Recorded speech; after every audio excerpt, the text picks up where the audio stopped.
my fellow comic book collectors, it's Alan, the Comic Collector Geek, and this is part 1 of this next unboxing, whatever it's going to be called. Some really great stuff. I think it's going to be 11 parts.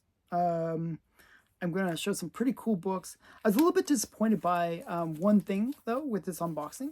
I had a whole bunch of orders that got delayed because of the Christmas rush.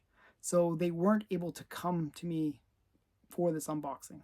So basically all my heritage auctions, which I actually won some pretty cool books, weren't able to get to my Stackry on time. So I wasn't able to send them. Like, I didn't receive them in time. So some of the bigger books didn't make the thing, but doesn't mean that there wasn't some really cool books still. And we'll get right into it. I'll show you what was in here. First one is not a big book, but it is a cool book. I'm a big Vampirella fan, and I'm also a fan of horror movies. So this kind of is a mixture of those two things. And this is, I'm not even sure what issue this is, but it's a Vampirella Virgin variant for you know, I'm not sure which series, but it's kind of like her version of The Shining. And it's a great cover. I really like it. I think it's Josco or something like that. I'm not sure who did the cover, but I think it's just a really fun one. Really great Vampirella cover. And what else? Oh, that was nothing. Okay. And oh, next one is, see, we go from Vampirella to another totally unrelated series. This is Tales of Horror. I forgot what issue number 7. This is a series that I'm trying to get a complete run of. I'm only one issue away, but it's the most expensive of the series. It's the one with the snake on the building. It's just a really expensive cover, very desired. But this one's still cool. You got this kind of like Godzilla-like monster attacking a lighthouse. And it's the Beast from the Deep. So Tales of Horror number 7. It's just a cool cover. Oh, actually, I didn't realize this one was not.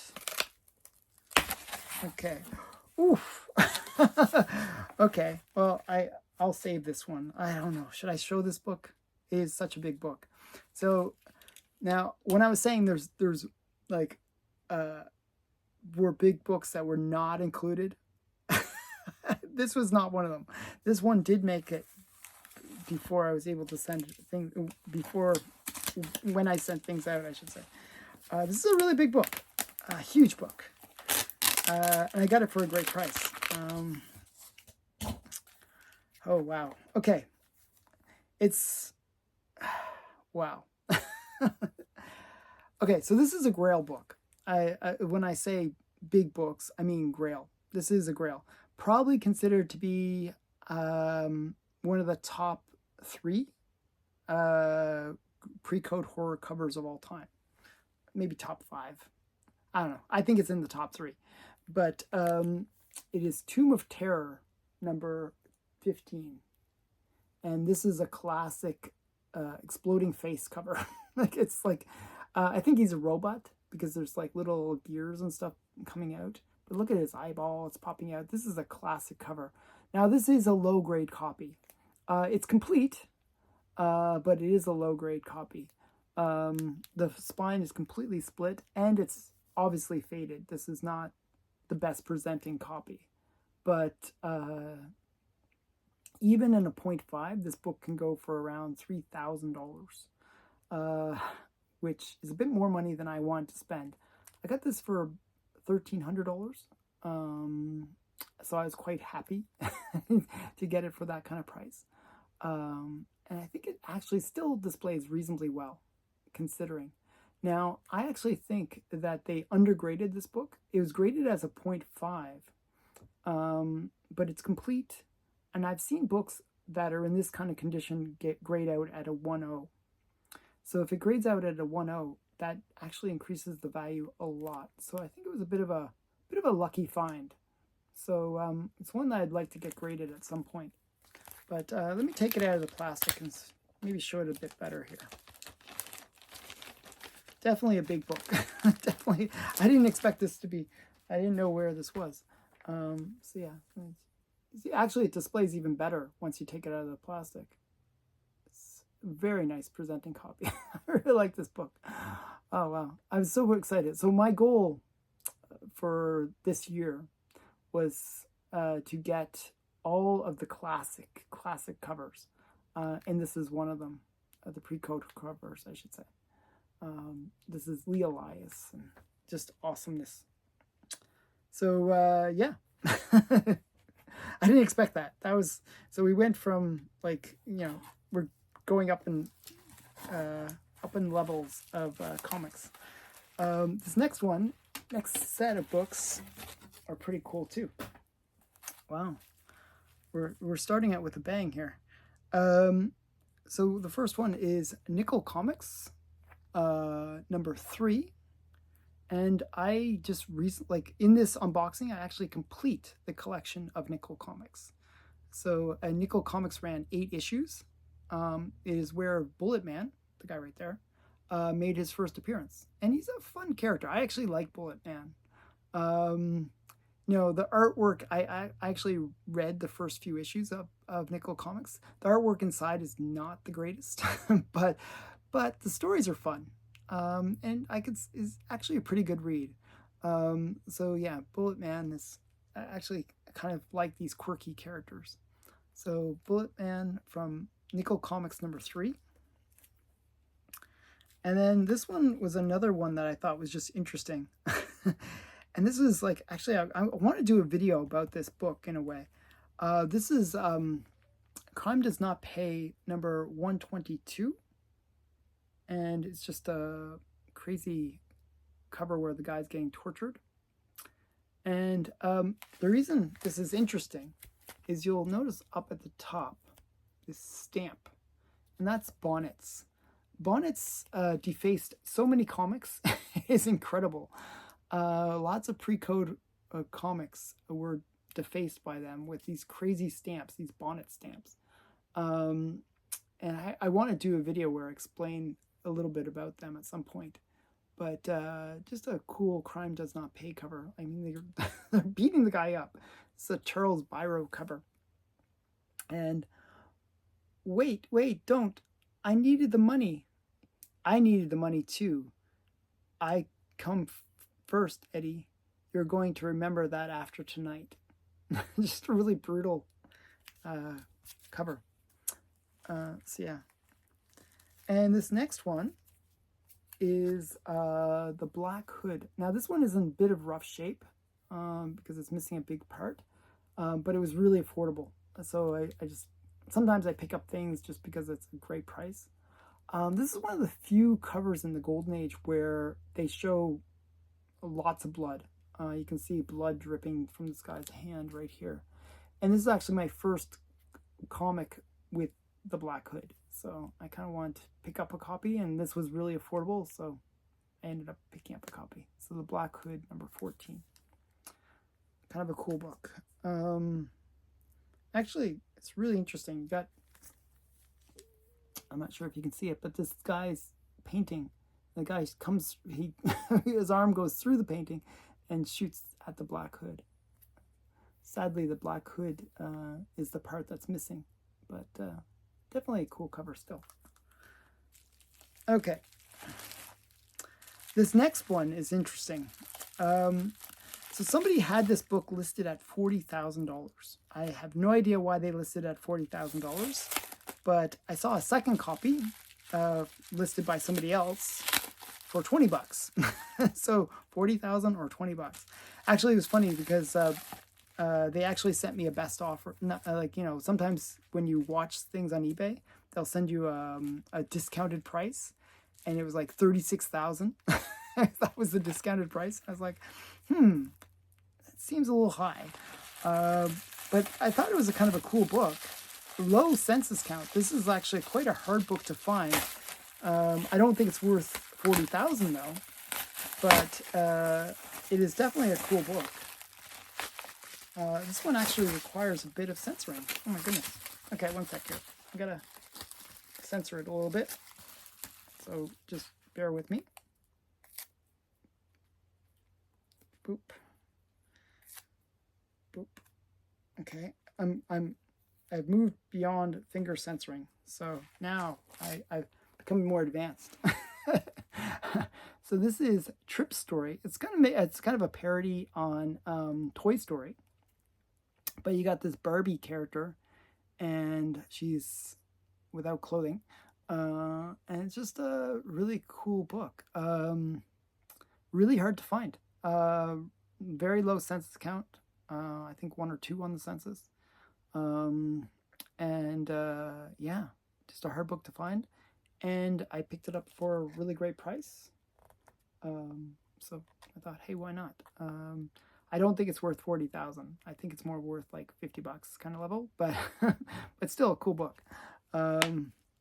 Yeah, but yeah, just a really fun one. So that was that one. And another series that I just completed in 2024 is The Saint. This is one of the last issues that I needed. This is Saint number 10. This one is actually a harder one to get because it's the Saint smashes the communist menace. Now, any ones that kind of have like these kind of communism kind of storylines generally actually are a little bit more expensive. It's not quite as sexy as some of the other covers, but it is one that is quite challenging to get because of the reference to communism. So yeah, so a beautiful blonde, a treacherous fanatic, a dangerous mission, the Saint. And it's a cool cover. Actually, he's getting pistol whipped on the cover, which is interesting as well. So kind of a fun one. But that was the last Saint comic I needed to complete my collection. And okay. Another thing that I've been picking up, and I think these are just undervalued and underrated because I actually think that they're quite fun. This is the Topper number 9, and it has like Fritzy Ritzy on the cover, and I just think she's kind of cute. And what's the guy's name? That I'm trying to remember the artist's name. I forgot the artist's name. But just really great cover. And I think these kind of good girl comics are quite fun. So I've been picking up a bunch of her covers. So yeah. So the Topper number 9. Okay. We've got 2 more to go. Actually, I thought I had all these prepared. One sec here. Bear with me. Sorry about that. Oh, this one's really frustrating. Okay, I gotta be more aggressive here. Let's see if I can get it out. Yes, I can. Oh, it was very well protected. Oh, wow. This is funny because I just showed the real comic. Well, I also bought the reprint. But this is a really rare reprint. This is Tomb of Terror number 15 reprint. It's this purpley one. Now this was a limited edition of 54. There's only 54 of these printed. There's some publisher that kind of wanted to make interesting ones. They did Tomb of Terror, they did Chamber of Chills, and they did a bunch of others. I believe they did the one with the monkey brain as well, which I also have. So yeah, so just a bunch of really cool classic Precode covers, and they would do these weird color variations of them. But they're incredibly rare, highly sought after, these reprints. This is a reprint. It is from Robo Picto. You can see the thing on the back where it shows the edition size and everything. And it says Tomb of Terror 15, number 35 of 54, and JF initial, and from 11/11/2024. So yeah, interesting book. I think it's just such a cool cover, and it kind of goes well with my other Tomb of Terror. So now I have the two. I can kind of put them together. Isn't that funny that I like these are randomly organized? I didn't realize that they would be in the same unboxing or same part of the unboxing. So that's kind of interesting. Okay, last book. All right, let's see. Oh, another. Wow. It's like I didn't even organize, but they seem to come out organized. This book is kind of related to another book that I just showed. And it's actually a pretty cool one, too. Okay. I showed Tales of Horror number 7. Well, this is Tales of Horror number 9. As I said, I was trying to complete the run. I'm only missing one issue, so very close. This one's kind of cool. It's like they're on a ship. You got some good girl, and this giant hand is coming out of the water grabbing the guy. Really cool cover. Not sure. It's very reflective. I can't really get it to show properly. There we go. It's a fun one. Tales of Horror number 9. It came from the bottom of the world. So yeah, not fun. I like these Precode horror comics, especially when they have a little bit of that good girl elements to them. It's really fun. So what did you think of this part 1? This will give you a sense of the caliber of books that you're going to see throughout this unboxing. I hope you enjoy the rest of the series. Thanks again for watching. Please remember to like, comment, and subscribe if you like this kind of stuff. I like seeing these very rare books. Please remember to subscribe. Thanks again. Bye for now.